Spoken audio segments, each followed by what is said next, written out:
नमस्ते स्टूडेंट्स। क्या आप भी थियरी ऑफ एट्रीब्यूट्स के सवालों को देखकर थोड़ा परेशान हो जाते हैं? तो चिंता बिल्कुल मत कीजिए। इस एक्सप्लेनर में हम बीकॉम एग्जाम के इस सुपर इंपॉर्टेंट टॉपिक को इतना आसान बना देंगे कि आप हर प्रॉब्लम को फुल कॉन्फिडेंस के साथ सॉल्व कर पाएंगे। चलिए इसकी जो मुश्किल थियरी है ना, उसको थोड़ी देर साइड में रखते हैं और सीधा फोकस करते हैं कि एग्जाम में जो प्रैक्टिकल प्रॉब्लम्स आते हैं उन्हें आखिर स्टेप बाय स्टेप सॉल्व करना कैसे है।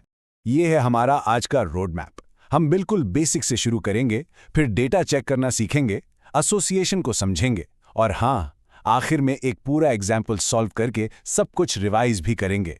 तो चलिए शुरू करते हैं। ओके, तो सेक्शन 1 एट्रीब्यूट्स, द बेसिक्स। यहीं से हमारी पूरी फाउंडेशन बनेगी। सबसे पहले चलिए ये समझ लें कि आखिर ये एट्रीब्यूट चीज है क्या। तो ये एट्रीब्यूट आखिर है क्या?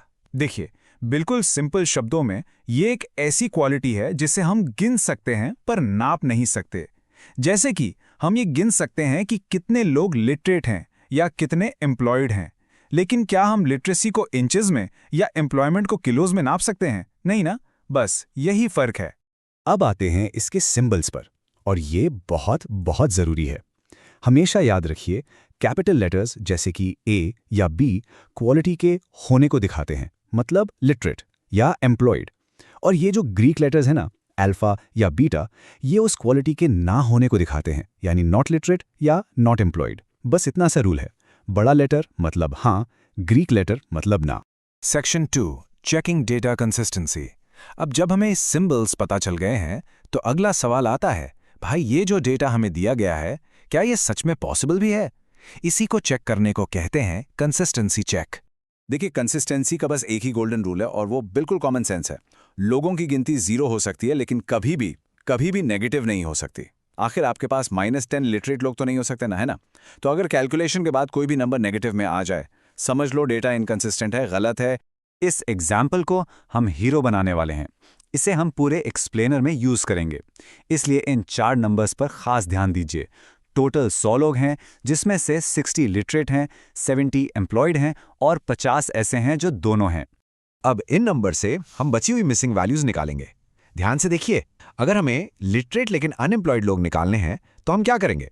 सिंपल है, टोटल लिटरेट लोगों में से उन लोगों को हटा देंगे जो एम्प्लॉयड भी हैं। बस इसी तरह इलिटरेट लेकिन एम्प्लॉयड लोगों के लिए हम टोटल एम्प्लॉयड में से दोनों वाले माइनस कर देंगे, और आखिर में इलिटरेट एंड अनएम्प्लॉयड के लिए हम टोटल में से बाकी सारे ग्रुप्स माइनस कर देंगे। ये सब कुछ बिल्कुल लॉजिकल डिडक्शन है। तो देखा आपने, हमारी सारी कैलकुलेटेड वैल्यूज 10, 20 और 20 पॉजिटिव हैं, एक भी नेगेटिव नहीं। इसका मतलब क्या हुआ? हम पूरे कॉन्फिडेंस के साथ कह सकते हैं कि ये डेटा बिल्कुल कंसिस्टेंट है। अब हम इसका असली एनालिसिस शुरू कर सकते हैं। ओके, तो डेटा सही है, ये तो पक्का हो गया। पर अब असली सवाल आता है, क्या ये दोनों एट्रीब्यूट्स यानी कि लिटरेसी और एम्प्लॉयमेंट आपस में किसी तरह से जुड़े हुए हैं? क्या इनके बीच कोई कनेक्शन है? ये स्लाइड इस पूरे टॉपिक का दिल है। इसको समझ लिया तो सब क्लियर हो जाएगा। हम बस एक चीज चेक करते हैं, जो असलियत में ए बी की वैल्यू है जो कि 50 है, क्या वो हमारी उम्मीद से ज्यादा है, कम है या बराबर है? और ये उम्मीद वाली वैल्यू हम ये सोच के निकालते हैं कि अगर इन दोनों में कोई कनेक्शन ना होता तो ये वैल्यू कितनी होती। इसका सिंपल सा फॉर्मूला है, a को b से मल्टीप्लाई करके n से डिवाइड कर दो। सिर्फ ये जान लेना काफी नहीं है कि एसोसिएशन है। एग्जाम के लिए आपको ये मेजर करना पड़ेगा कि ये जो कनेक्शन है ये कितना स्ट्रांग है, और उसकी ताकत नापने के लिए हम यूज करते हैं यूल्स कोएफिशिएंट, जिसको हम Q कहते हैं। ये है यूल्स क्यू का फॉर्मूला। इसे देखकर बिल्कुल भी घबराना नहीं है। ये बस सिंपल प्लस, माइनस और मल्टीप्लाई है, और इसमें हम वही 4 कोर वैल्यूज यूज कर रहे हैं जो हमने पहले ही निकाल ली थी, यानी A B, A beta, alpha B और अल्फा बीटा। याद है, ये वही 4 नंबर्स हैं जो हमने कंसिस्टेंसी चेक करते वक्त कैलकुलेट किए थे। अब हम बस इन्हें उठाकर फॉर्मूला में फिट करने वाले हैं। चलिए अब फटाफट कैलकुलेशन देखते हैं। हमने वैल्यूज को फॉर्मूला में डाला। न्यूमरेटर यानी फॉर्मूला का ऊपर वाला हिस्सा सॉल्व करने पर आया 800, डिनोमिनेटर यानी नीचे का हिस्सा सॉल्व करने पर आया 1200, और बस 800 को 1200 से डिवाइड किया और हमारा फाइनल आंसर आ गया +0.67। तो Q की वैल्यू +0.67 का आखिर मतलब क्या है? देखिए, Q की वैल्यू हमेशा -1 और +1 के बीच में रहती है। 0 का मतलब है कोई कनेक्शन नहीं, +1 का मतलब है परफेक्ट दोस्ती, यानी परफेक्ट पॉजिटिव कनेक्शन। हमारी वैल्यू है +0.67, जो +1 के काफी पास है। इसका साफ मतलब है कि लिटरेट होने और एम्प्लॉयड होने के बीच एक स्ट्रॉन्ग पॉजिटिव एसोसिएशन है। अब कभी-कभी सवाल में इसका एक रिश्तेदार भी आ जाता है, जिसका नाम है कोएफिशिएंट ऑफ कॉलिगेशन। चलिए जल्दी से देखते हैं कि ये यूलेस क्यू से अलग कैसे है। तो एग्जाम के लिए आपको क्या याद रखना है? बस एक चीज, यूलेस क्यू ज्यादा सिंपल है और ज्यादा यूज होता है। कॉलिगेशन यानी वाई थोड़ा ज्यादा टेक्निकल है, पर सबसे जरूरी बात यह है कि सेम डेटा के लिए क्यू की वैल्यू हमेशा वाई से ज्यादा या उसके बराबर ही आएगी। That's it.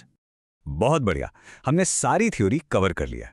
चलिए अब एक सुपर फास्ट रिवीजन करते हैं, ताकि ये सारे कॉन्सेप्ट्स आपके दिमाग में एग्जाम के लिए एकदम लॉक हो जाएं। अगर आपको एसोसिएशन के पूरे कॉन्सेप्ट को एक लाइन में समराइज करना हो तो ये सेंटेंस याद कर लीजिए।